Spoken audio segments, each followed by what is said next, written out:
All right, here we go from Punta Gorda, Florida, Fru. Welcome to the Dr. PhilGood show. I mean, we missed the blizzard. This is our weekly broadcast on trauma recovery, cellular health, and real-life healing from the inside out. Thanks. I have to steal our guest script. I left mine over there. This series is proudly sponsored by the Patrick Risha CTE Awareness Foundation, whose mission is to prevent CTE through education and early intervention. A mission that's critical for families navigating brain injuries. Much like ours, behavioral changes and long-term caregiving. Please visit them at stopcte.org. Phenomenal. Well, we have a very, very special guest today, and we're so grateful for having Dr. Mizyl Damayo here with us. Awesome. Very first guest. Very, very first guest at Dr. PhilGood show. We've done this show for a whole year without anybody in it. Really? Yeah. Okay, well, I'm honored. Yes. Well, thank you for being Thank you for being here. here. We're honored. For those of you who don't know her, she's a board-certified psychiatrist specializing in precision psychiatry and integrative approaches to mental health. She's the founder of the Brainwell program, which uses genetic and lab data to discover root causes of psychiatric symptoms rather than just treating them. And part of a clinical network influenced by Dr. Mark Gordon's work in neuroendocrinology and TBI protocols, emphasizing that many psychiatric issues have biological and very measurable basis. You and David, Fru, are deeply grateful. We are deeply for grateful. her partnership in my healing journey. That's what happens. Sometimes I get trapped into this stuff. I was. Thanks. Well, and that's exactly why we have her here. And there's also, genetic evaluation plus nutrition support and personalized planning. Oh, sorry. We got a book this big. On you. On me. Yes. Yes. Yeah, on him and on you. And Yeah. It's the Brainwell program came with a Bible. Yes. Yeah. Yes. You read through it. I did. I didn't. I well, said, read it for me. Well, we're going to talk about that a little bit. It was really intricate. As well, but I am really intrigued by this term, precision psychiatry. Mm-hmm. So would you tell us a little bit about what that means with your own words? Yeah, it's very interesting because I didn't even know I was practicing precision psychiatry. Oh, really? Yeah, it's a new term. It was created by these think tanks in Harvard. And I just got into this situation where, like, I know there has to be a root cause for mental health. Why is it my patients are not getting better? So we had to look at genetics, look at labs, look at nutrition, and then looking at hormones. And so now I can tell people, like, okay, these are the things you need to take. These are the things you don't need. You need to focus on this and focus on that. So when you practice with precision, that's what you can tell your patients, so they're not wasting their time and money, and you get to the point of what is the problem. It's kind of advanced from early 1900s doctors, where they came to the home and saw the environment and saw, it's going back that way, but also you got the advance of genetic testing, right? Yeah, it's really taking biomarkers. I guess is the best thing to describe that, with genetics and labs and hormones, and then coming up with a solution to how to treat all those things, because you have to look at things holistically. Otherwise, you're treating piecemeal, which I think is a problem, because one person is just looking at one thing without realizing some of those things this is affecting here, because it's the mind and body connection, the gut and brain connection. Any kind of illness causes inflammation, and inflammation causes mental illness by decreasing all the issues of what is controlling your mental health, your neurotransmitters. So I look at the data. I want to know what I'm working with. And then we come up with a plan. And when you're talking about that 40, 50-page plan that every patient gets when they are part of the Brainwell program. Well, I expect it to be that big. I just did a business plan for the NeuroHaven idea, and then it's 50-something pages. And you're like, who's going to read this?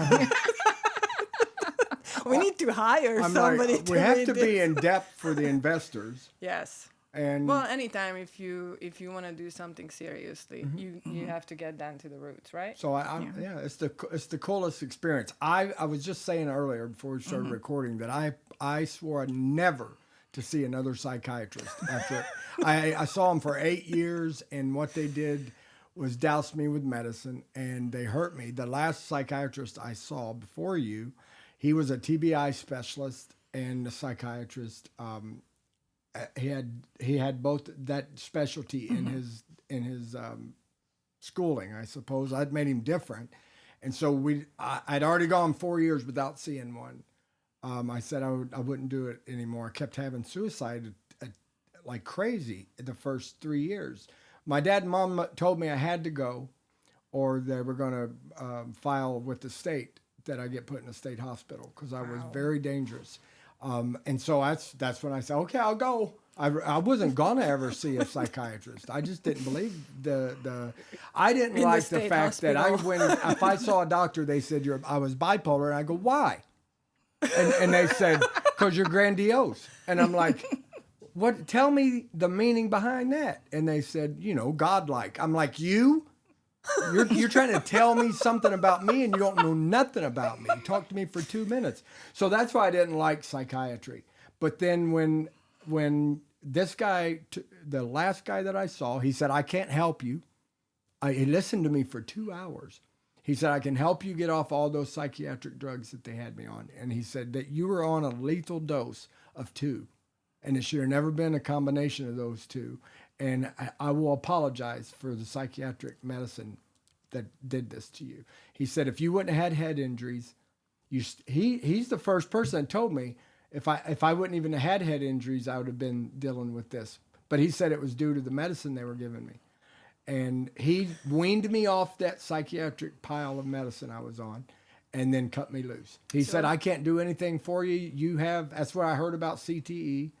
And he told me, you have what CTE, the stage 4 CTE symptoms. You've listed more than 4 or 5 of them in this conversation. And he did all my history. He sit and listened to me for almost 2 hours. So he helped you, just not in the same Yeah, way. he helped me. He just didn't have any answers. Right. He said, I can't help you. There's no place that has anything that helps CTE. It's a disease that is incurable, and you're only going to get worse. He said, the good thing you got going for you is that you've survived this long. That's all he said. He said, you've survived a bunch of suicide attempts, and you've been on these drugs for this long, yes. and you're still here. He said, Yes. so you got that going for you, but nothing I can tell you is good. So we know, we haven't talked about it yet, but we know how precision psychiatry helped David. But how would precision psychiatry help somebody with, for example, depression or anxiety? Yeah, it still goes back to trying to figure out the root cause of things. Because I always believe there is. Because I can honestly say that I've run these labs and so many people, something always comes up. And are there typical patterns that you see among your patients? You know what's funny you say that, because no, everybody's different. That's what I love about the practice, because there are some similarities, and I see some people with similar genes, but then they're dealing with different things. So everybody gets a different approach. And what I love about that is the fact that, I can tell people this is why you're feeling bad. Yeah, that's a big deal. That helps That's a big lot. deal. Do you know how good I felt when our first conversation after my genetic test come back? Just knowing. Just to know, because I had questions about me all my life. Like, why? I want to get to that at some point. I didn't see her script yet, but I want to get to where you're telling everybody why I am the way I am. But So would you say that your work is focusing on the biology behind all the psychiatric problems, or do you see yourself more helping people with certain issues like TBI or The beauty of what I do is that it can help anyone, really. Whether what happens is anybody who has a mental illness, it's because their brain is not healthy, and we have to figure out why that's happening, and also why people have a predisposition to mental illness. Because you can give all the meds you want, but if you don't know what you're working with, then you don't know what exactly to replace or supplement or fix, Right. other than just throwing a bunch of meds. This is important that you said that, because when you know, 8 years of psychiatric treatment, I had done every psychiatric drug for bipolar. They all just kept trying all kinds of stuff on me, but your first meeting, you're able to look at, say, this drug wouldn't work for you. Matter of fact, this drug would make you this way.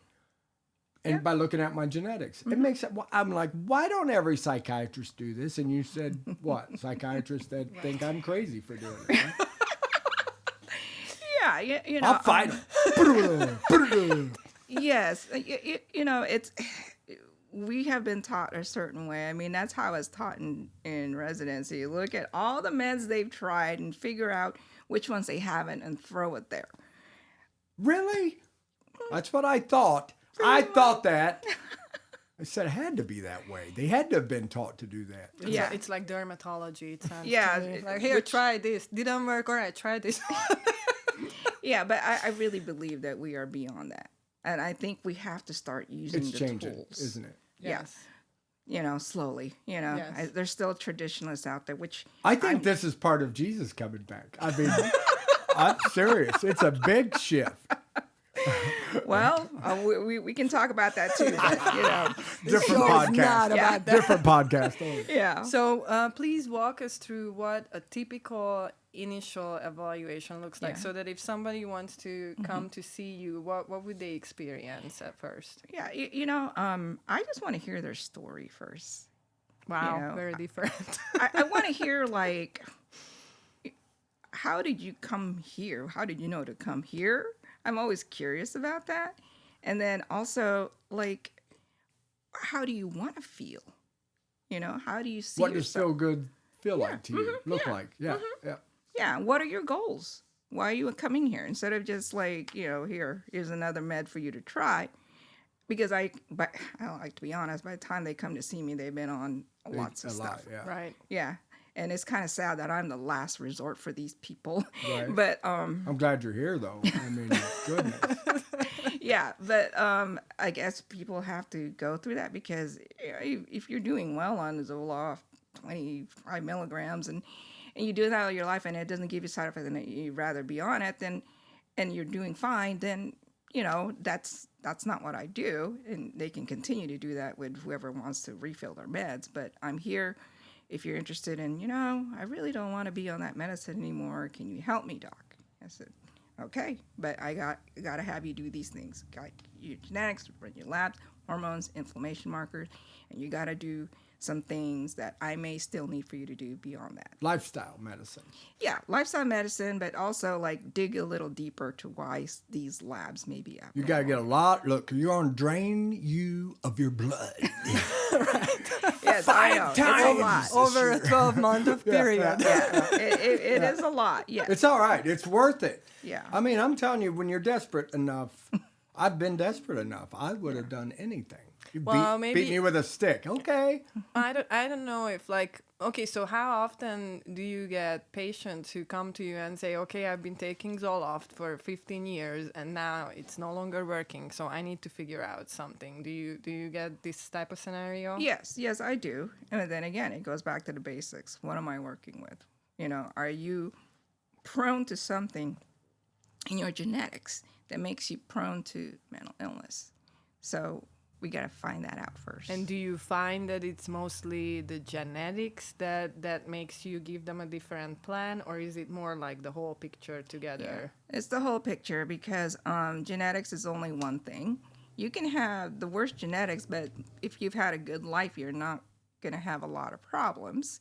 You can have even the best genetics, but then you've had a lot of issues, then that's another thing that we need to look into. So Physical trauma, mental trauma, those things have an effect on even those with good genes. yeah.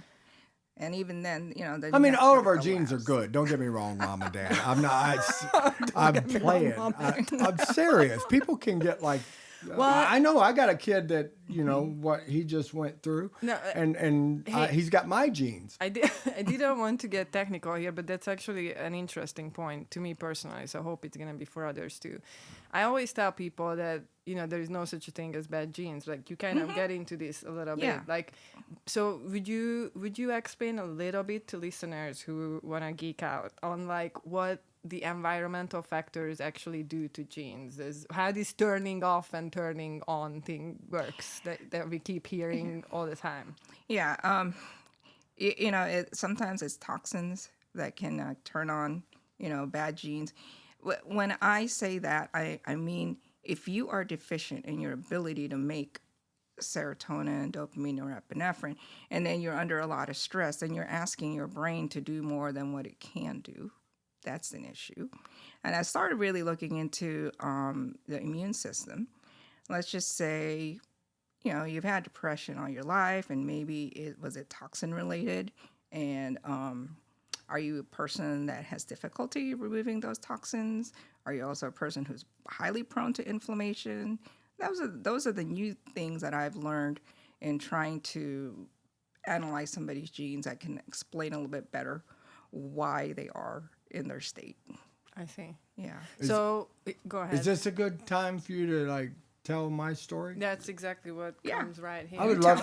All right, so You tell me. for everybody, I'm gonna let her explain me. And then people have. I mean, I was contacted by someone that I hadn't seen since my 20s. I had periods of 5 years through my life where I would move completely across the country, change all of my atmosphere, change my friends. Everybody was new. I did that because of the memory issues I had. No one knew that. I didn't tell anyone that, but I was working. It was amnesia I had, and I just feel like amnesia has a lot of dementia related because I had it at 17, and then it would keep coming back, and I would just like lose connection. I might not lose the memory of the things I did, but I had no connection with them, or no emotional attachment to people, and so I had someone just ask me last year, or didn't ask me, said it's starting to make sense now. One of the people in my youth group, I was a youth pastor right before I became a rock and roller. And It's a hard shift. yeah, I went from suit and tie at a Pentecostal church to tattoos and a guitar and screaming. Pentecostal preachers For a scream when they living. preach For a anyway. living. Yeah, Oh, the yeah, different what kind of screaming. So, hallelujah. So anyway, here's your answers, folks. So take Let's take us him down the road. as a real life example. Yeah. And so what did all of this testing and learning about his past history reveal to you? Yeah, you have a colorful history, but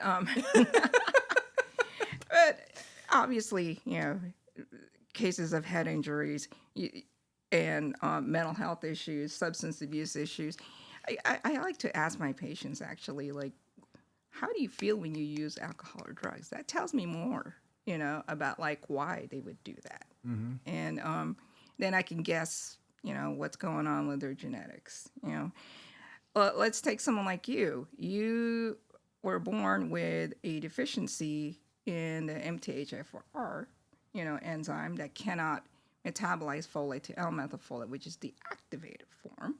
So that becomes serotonin, dopamine, norepinephrine. On top of that, though, I call it the double whammy because the little dopamine you do have, you metabolize it super quick. Is that why I could do cocaine lines that big and then come back and say, give me 2 more of those? Yeah. Why is it why he was hiding Oreo cookies in his drawer when I met him? Was I really? Yes. It's, Why? I didn't. yeah. I had no one to tell me that was bad, and I'm hiding them. Mom. I told you, but you Yeah. forgot about it. the dopamine seeking and so forth. I mean, the history of like going from here to there that shows impulsivity.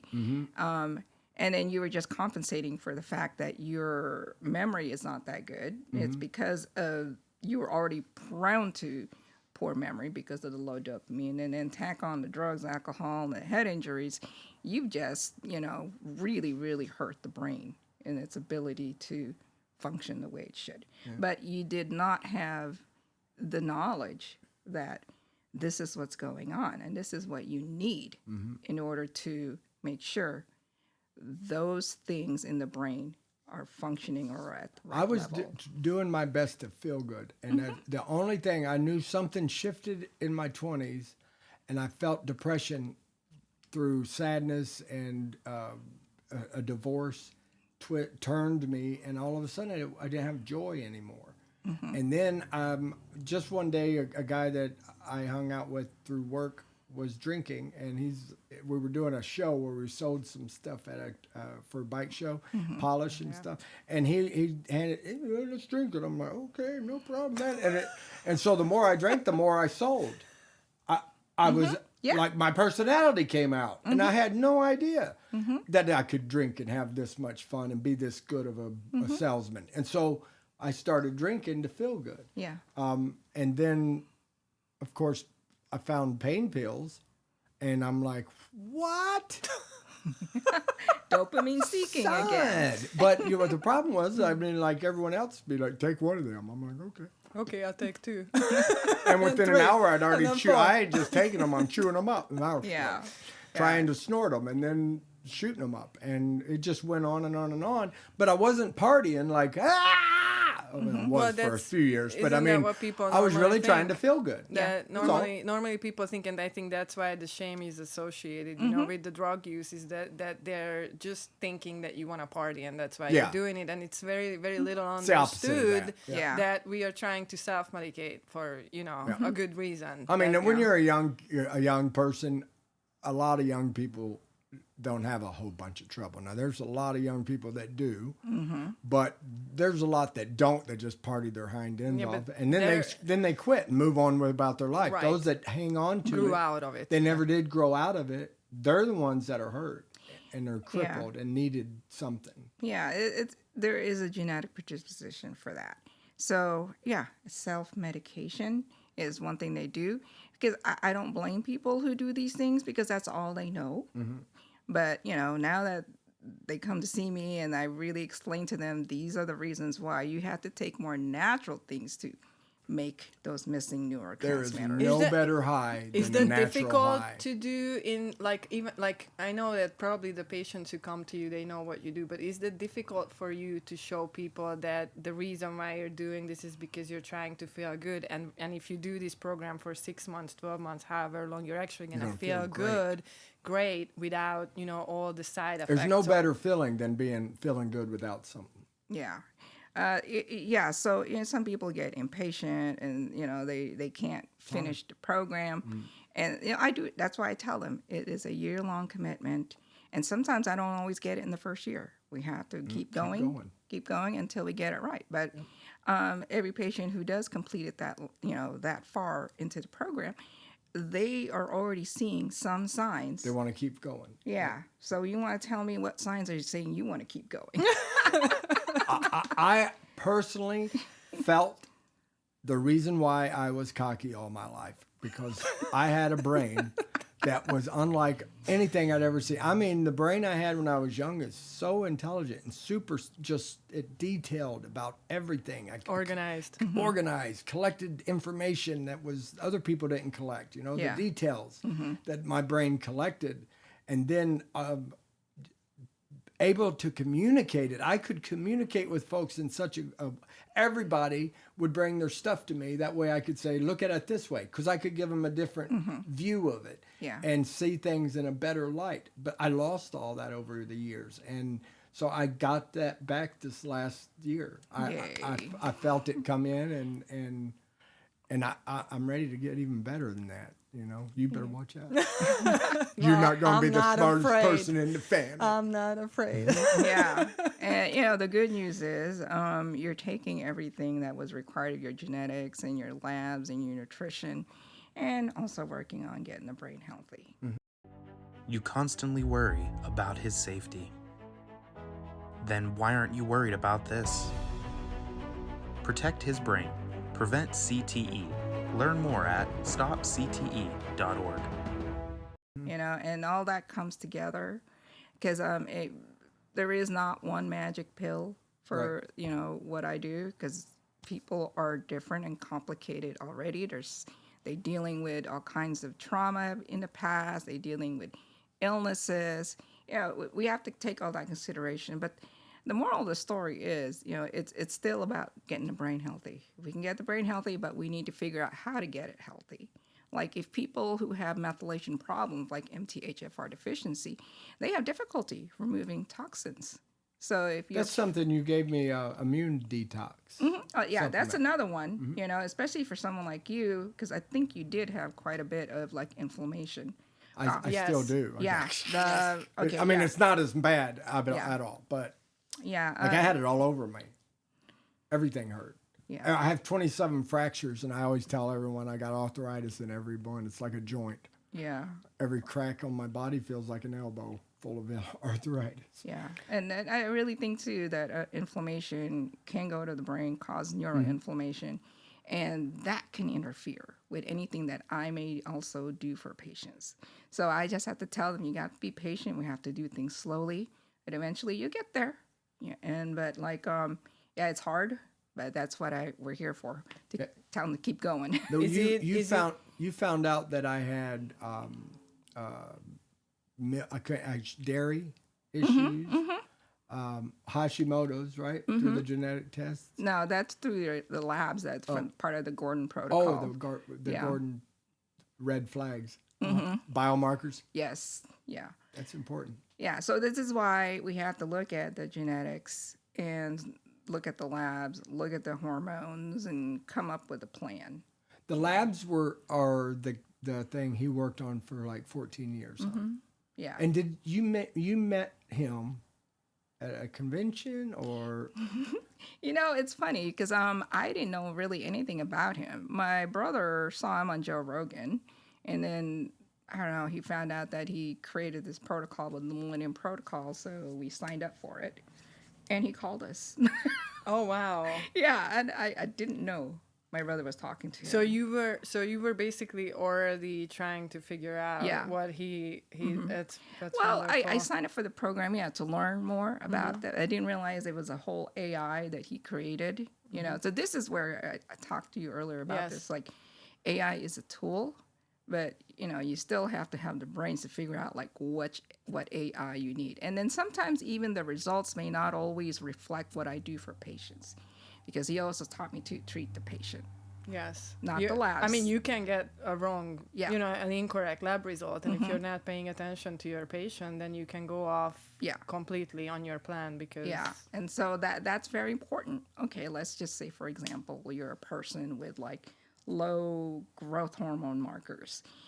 And, growth hormone is very important for, I say, recovery, sleep, metabolism, so forth. But if they don't have any trouble with that, then I'm not going to treat that.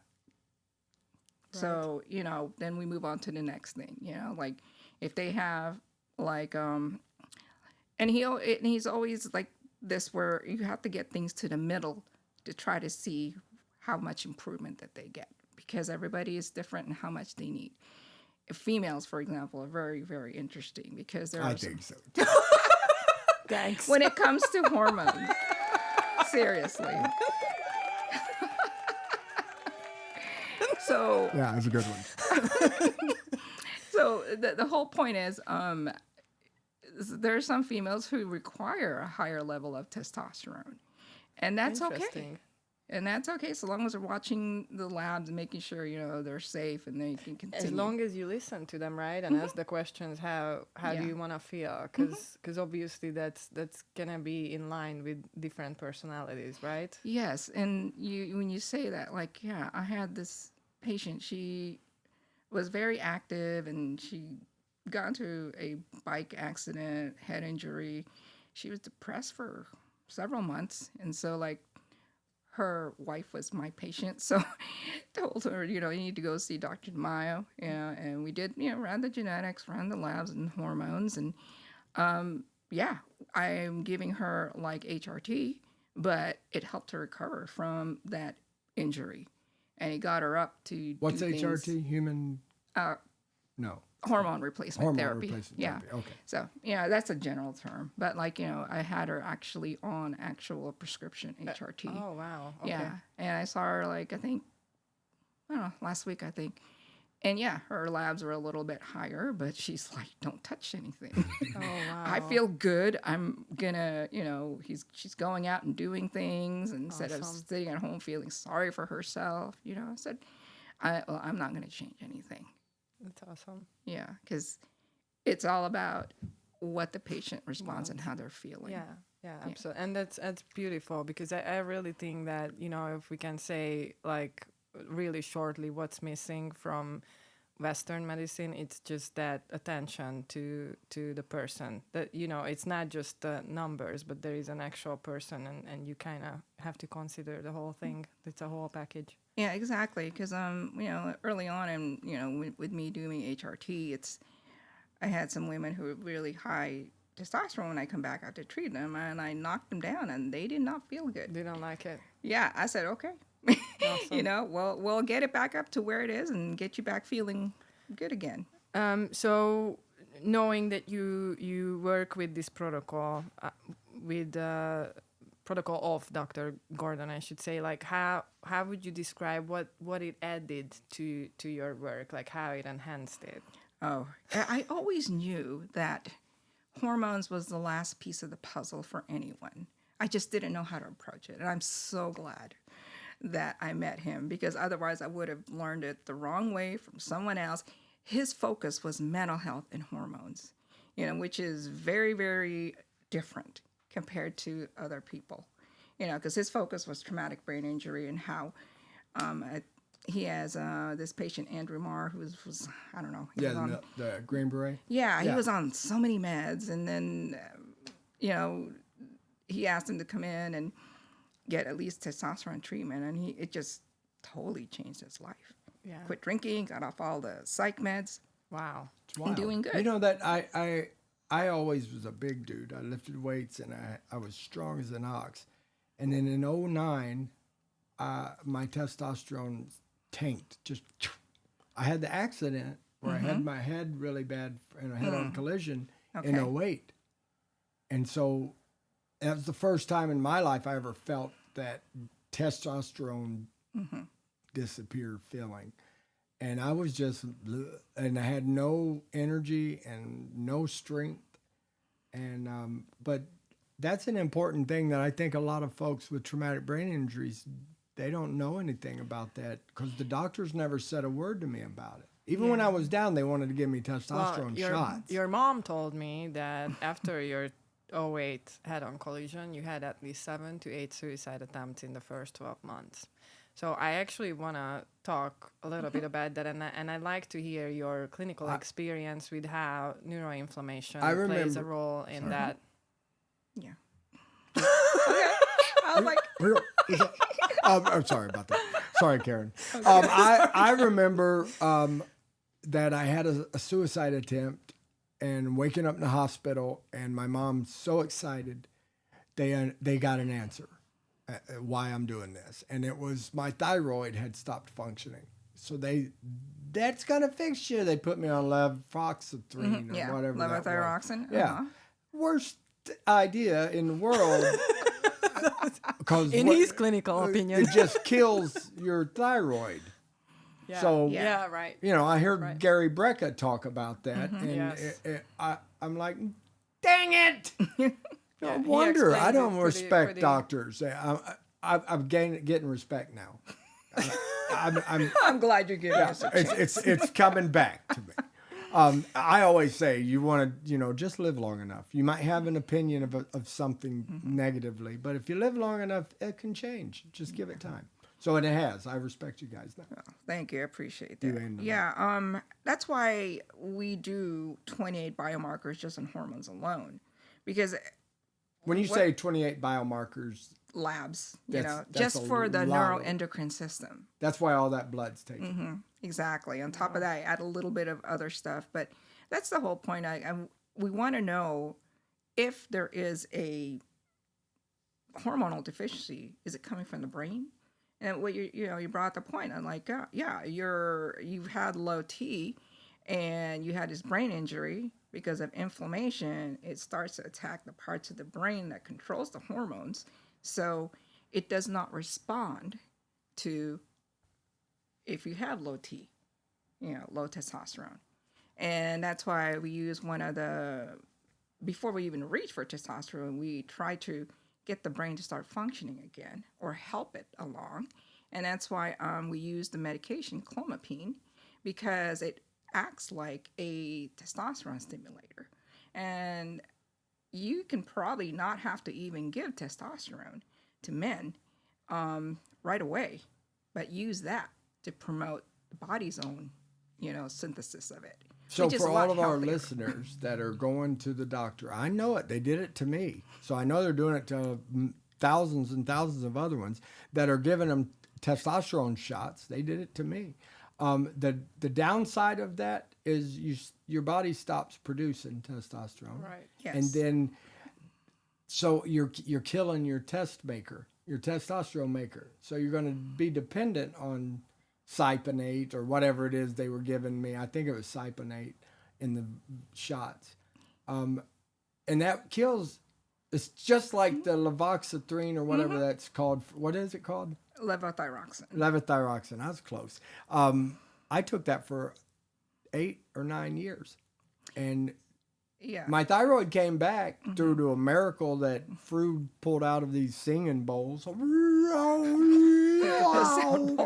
That's pretty She did. That's a good story. Yeah, but did they ever tell you that maybe it was inflammation Nope. because you have Hashimoto's? Not one time.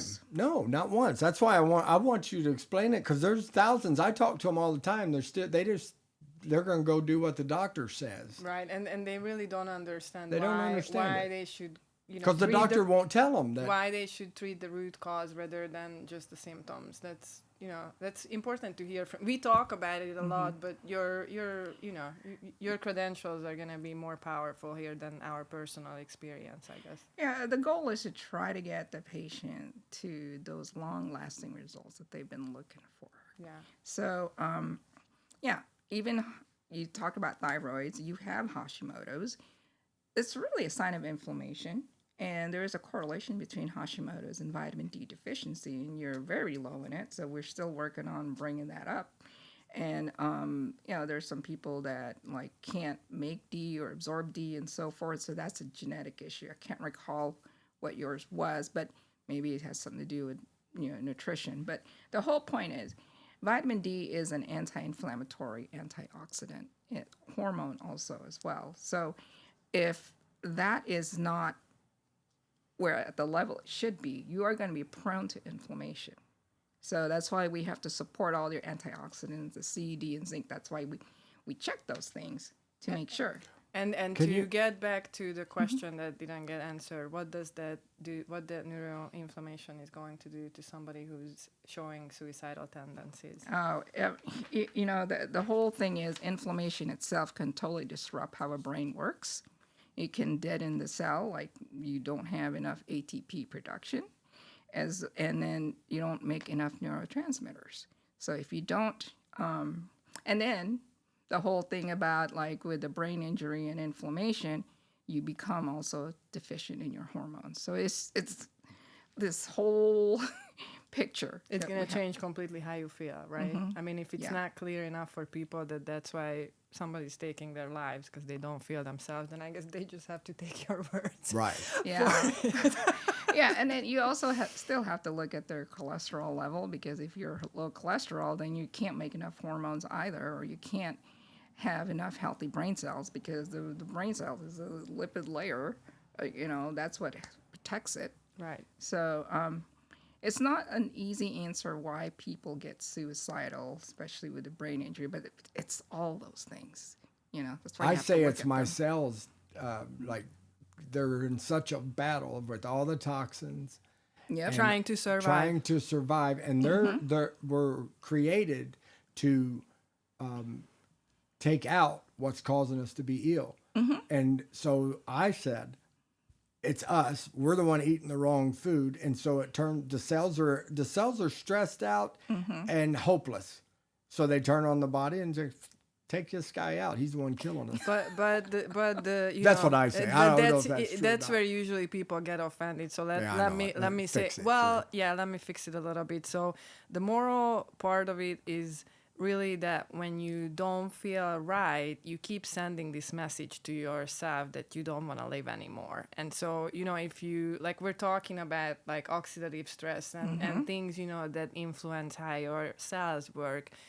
Imagine what kind of stress your cells are going to experience if you keep sending this message to them that I don't want to live, I don't want to live, I don't want to, So that survival mode is it needs both the biological and that emotional and mental component too, where you have to feel right and you have to feel like this life is worth living.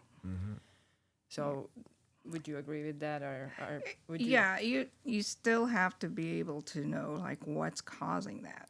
Obviously medications wasn't the answer because there's lots of people out there with tons of meds and didn't do anything, and there is a huge correlation. Even veterans, high risk of suicide. Why?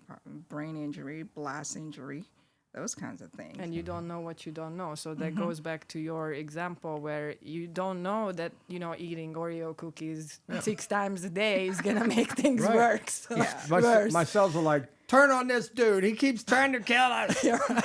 My body's fighting itself. Yeah, the body is an amazing machine, and it was created to work with nature.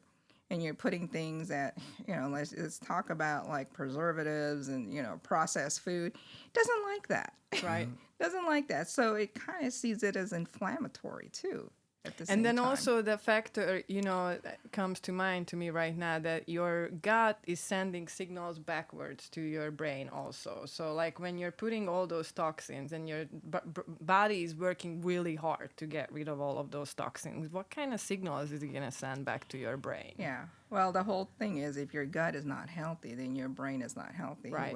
What's in your gut is going to your brain. Right. So if you're eating bad stuff, some of that stuff permeates through, especially when you talk about seed oils and omega-6. It is neuroinflammatory. Your brain is trying to figure out how to make brain cells. And Right. so sometimes it winds up taking in too much omega-6 to compensate if you don't have enough Is that the omega-3. most overlooked, would you say, in nutrition, the most overlooked part of the oils? Because I feel like everybody knows about sugar by now, or most everybody. Yeah, sugar. And still, people are, believe it or not, even in Florida, I can find people with vitamin D of like 7. And then, the minimum you should be is 25. Even that, I'm not happy with patients. Yeah. It's also a genetic thing too. So we have to look at all those things that is important in trying to help address inflammation. Yeah, and there are people that have difficulty removing toxins, people who have run low in glutathione. Glutathione is in your liver. That if you know anything about Tylenol toxicity, that's what they give is N-acetylcysteine that becomes glutathione. So that's a way of getting rid of toxins in your body. And there are some people who will go out drinking and they're scientifically aware. They will start to take some glutathione in order to, detox the body with alcohol. I wouldn't recommend that, but, Right. That's how the body, the liver, detoxes and gets rid of it. Well, that's actually why we like to work with the supplement that we use, because instead of taking glutathione, it helps you to increase glutathione, indigenous glutathione, which is now I heard it's becoming more of a problem that people have high glutathione, and that's being a master antioxidant. The body wants to use it, so like it's not gonna be like, oh, I don't need this, let's just get rid of it. It's gonna be like, let's do this. We got all this glutathione, and so it hurts people. Yeah, the whole point is don't try to put poisons in your body. Maybe you don't need as much glutathione. Yeah, right. I agree. What can you say? Explain what Hashimoto's is. Hashimoto's is okay. It is a thyroid disorder, and it's an interesting one because it's like you can either have normal thyroid or you can have low thyroid. So the whole point is the body sees your thyroid as foreign. As an So outsider. the immune system starts to attack it. So that's why when I do see that in patients, like where your thyroids are good right now, something is triggering that immune system to start attacking the thyroid. And sometimes it is related to vitamin D deficiency. I have seen Hashimoto's go away once I start. We're going to loading them see up with mine D. go away. I know. I hope so, Yeah. but I don't know. It could be something else with you. We'll get to the bottom of it. Yeah, so that's the whole point. It's not normally people test for that, because the whole thing about inflammation in mind and body, it's we don't really take into account, as providers. So we have to take it more seriously. Like, what is the cause of all these chronic disease? Yeah. Yeah, especially, I mean, I think of vitamin D deficiency when you say that. I mean, I know that that's so typical across the board. Like, almost everybody is vitamin D deficient. I mean, I lived in Denver, Colorado for 13 years, where there is 350 sunny days, and still people are low on vitamin D. Yeah, it's just same thing in Florida. I see these, when I used to work in the hospital, they have these like homeless people, they're out there in the sun all day, but their vitamin D is in the tank. crazy. And, vitamin D is also helpful with depression. Yeah. And so, but then again, it's like also it helps with cutting down inflammation. And it's just a whole cycle that we have to think about, So, yeah, I tell my patients, eat right. If you want to feel better, I can give you the best medicine, but if you keep putting poison in your body, it's not going to, it's not going to be helpful for you in the long run. Right. What do people normally notice first when they get started on your program as they, start to feel better? Is there a typical thing that you could name? Yeah, it's so sad. Some of my patients that come to me that they've never felt good for decades. Wow. And Yeah. Thanks, so, David. And if I was on substances, and then I couldn't, by the time I met her, I couldn't feel good on a substance. I just had to get blacked out. Like, if I come to, I'm like, lucidity, nah. But it's interesting because when I met him, to me, it seemed like you always felt good. And then the only time when you just didn't feel masking good was when you were drinking alcohol. And I'm like, okay, so why are you drinking? Yeah, isn't that wild? I masked. Nobody knew what was going on with me. I mean, I didn't mean to, but I also was not. I was operating blacked out a lot of times, not even drunk or on any drugs. I just would not know I'm there. Autopilot. yeah. And so my autopilot was a happy dude. Yeah. I had always been a happy guy no matter what. And I always was strong enough to get through everything. I had a positive way of looking at stuff. And it just carried on into my 40s. My 40s is what it started showing up. I lost the ability to react, like control my reactions. I couldn't hide anymore.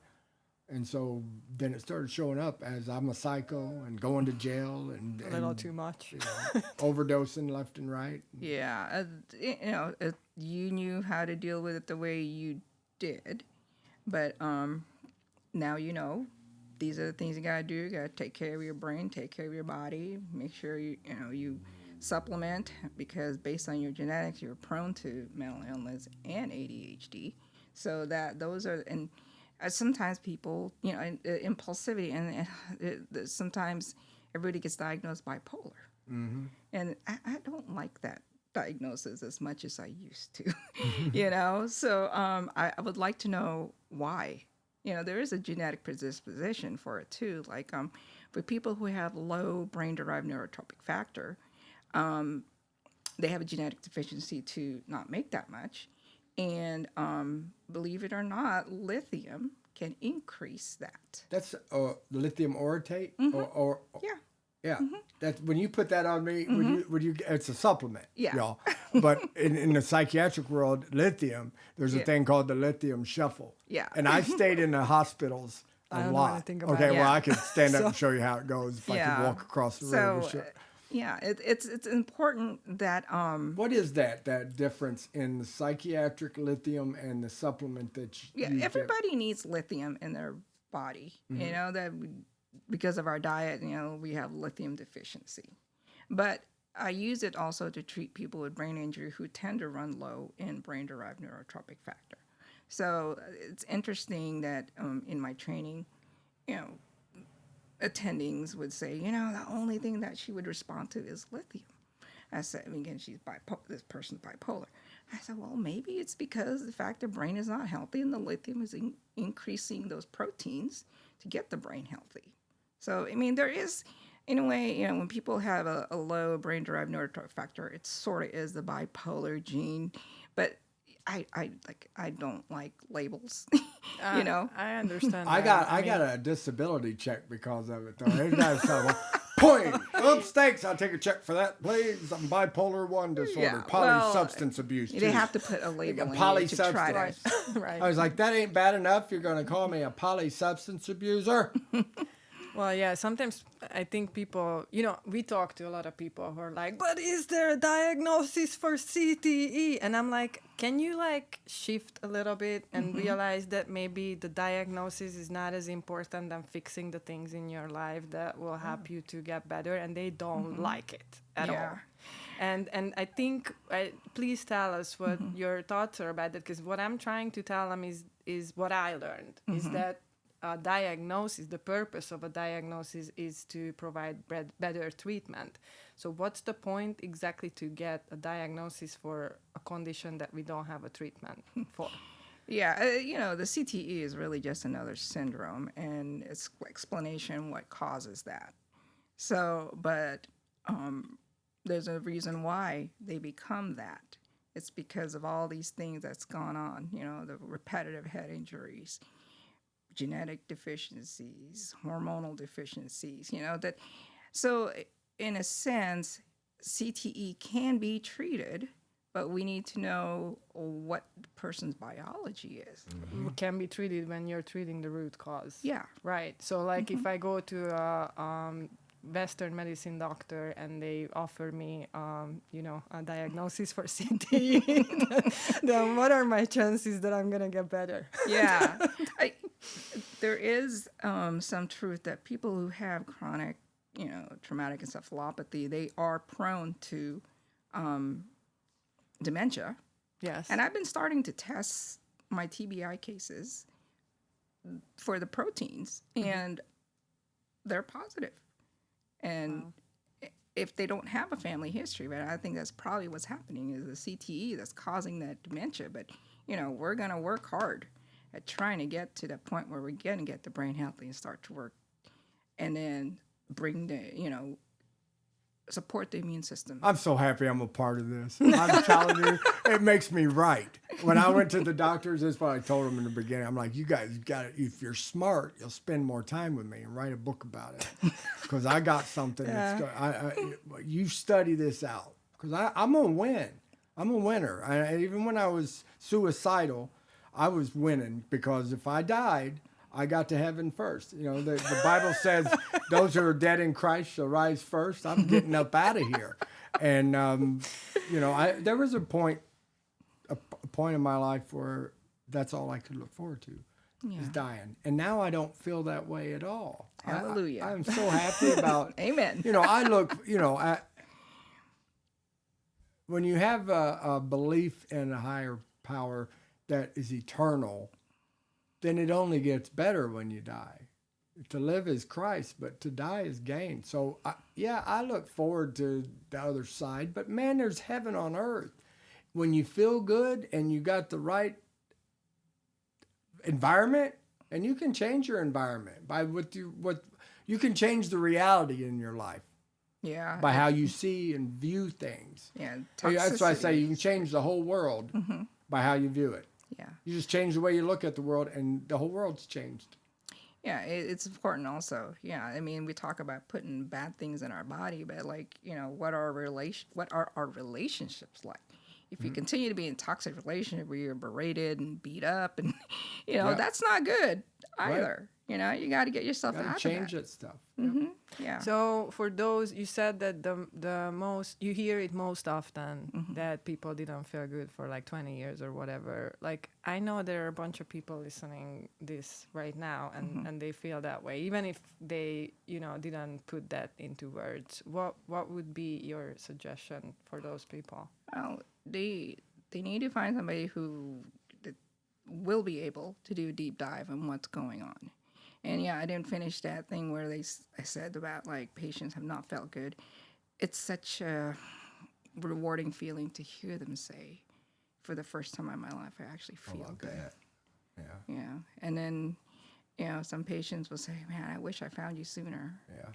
But that's the whole point of what I'm doing is I'm going to get to a spot in my life where a point in my life where like I'm finally going to finish also my Brainwell University so other people can do this. You know, I'm only about 20% in. But You just got to live long enough, don't you? you know, I work, you know, like full time, you know, like anywhere I can see up to like almost like 18, 20 patients a day sometimes, you know, in what I do. And so I'm just glad I don't work for the hospital anymore. So like the weekend I get a chance to actually sit down and breathe and actually think about creating my program, you know. And now AI is out. It's what a helpful tool. AI is good. AI, you know. It's helping me with my movie. Like all the I got so many terabytes of documentation since 2006 in digital. Yeah. All the other stuff was all analog, written down, but now that AI can listen to the videos and the audios and listen and transcribe it, put it in time frame. I mean, help me incredibly to bringing that into a movie. Yeah, and we are gonna get to that point too, where like it'll be because right now I'm doing everything manually. I'm looking at things, I'm thinking methodically, but it'll get to that point where I can be able to create a software that can just run everything in there. Then I can review it, whether I believe it or not. Right. You know, but right now everything is manual. You know, trying to perfect protocols. So I'm still learning. You know, trying to perfect things and. You know, okay, I've tried everything. Why is it this patient is still not, you know, doing well? So there's still personal touch. You still got to have the personal touch. Everybody's different. Well, and Everybody's you know, their own person. as long as new information is coming in, it's gonna be that way, right? You're always gonna, because I guess one of the biggest problems with education in the medical system is that it's so outdated. Like it's like nobody's. You know, as long as there's a God, yes, people are going to be different. He likes different people, and none of us are the same. Not one thumbprint. Well, definitely not everybody has the passion like she does, you know, for helping people. So, and I would definitely like to, you know, thank you for doing all of that for us. Our house thanks you wholly. Yes. WHOLLY. Yes. well, people like you guys that keep me going. You know, just having that feedback to say I'm going the right direction. And then, like, I know we don't really talk about religion, but I really believe that this was handed to me. Yep. Because, I mean, I'll admit it, I was like, I wouldn't have known anything from Adam. And things were put in my place. We believe it. Yeah. And we believe it. you know, I mean, to be mentored by Dr. Mark Gorda, and I was just like, who am I in this little town of Punta Gorda? Right. He took a real interest in me. I was like, really? You know, you want to talk to me and help me? Well, I guess he paid attention to the details too. Yep. Sure. God has a way of putting the right people in your path. Yeah. That's for sure. Otherwise, I would just be... And he does that to the right people, by the way. Not just everybody. You are picked out and chosen. Yeah, it's I am humble. I'm in awe of how far I've gotten in my career and my knowledge. A peculiar psychiatrist. You are a royal priesthood. Well, a chosen generation. So don't worry about the ones that they think you're a floozy. They're just jealous. Floozy, a flake. A flake. A flake, you know, a flake, not a floozy. Not a floozy? No, not a floozy. Okay, never mind. it doesn't matter to me. If I help my patients, I help my patients. That's all it matters. If you have to be a floozy or not. I don't know about a floozy. Okay, got that. That's my Hungarian Desi co-host, Arnett, Desi co-host Lucille here. Ball thing.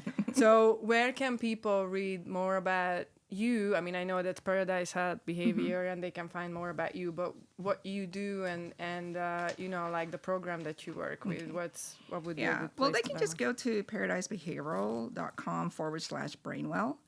And in there should be some links to some videos, We'll put that in our links. Yeah. And So- and on your website, are they also going to find details of like the genetic evaluation or like Yeah, a little bit of that, just an introduction to what we do. Okay. But the Brainwell page explains everything. You know, Okay. like, we do the genetics labs, find the root cause, and and then if you want to be a patient, you just put your name there and put an order in, and then we'll call you and get it started. Make sure you say we sent you.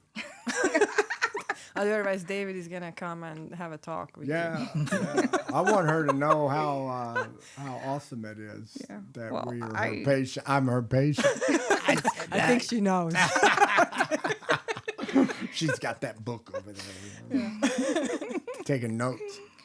Yeah. It's all that matters. If you're happy and you're living life the way you should, that's the most important thing. That's a psychiatrist. That's it. So, At the end of the show? so Dr. PhilGood, Yes, please. ma'am. Dr. PhilGood. Yes. I'm gonna thank again the Patrick City Awareness Foundation for their help and the incredible work that they do for families. Please go like visit them ours. on their website at stopcte.org. Thank you, Karen and Doug Ziegel. Thank you, guys. We love what you do. Thank you, Dr. Damayo. Thank you so much Dr. for coming. Gordon, we thank you too. We'll have to have you in here sometime. Very much so. Yes. Yeah. All right, let's party.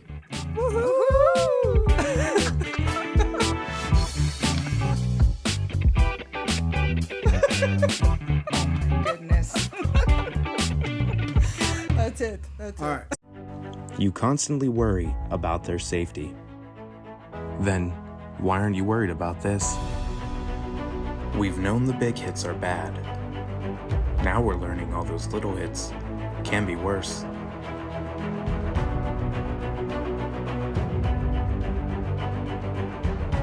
Choose Brain Safe Sports. Learn more at stopcte.org. All right. Yeah. That was really good. That was amazing. That was Okay, fun. somebody tell me what a floozy is. That's a slut. Yeah. What? Holy cow. He used I'm the so wrong sorry. word. Said flaky. Yeah, well, He next was time. trying to say flaky. Yeah, that's why, yeah. Yeah, I got that too.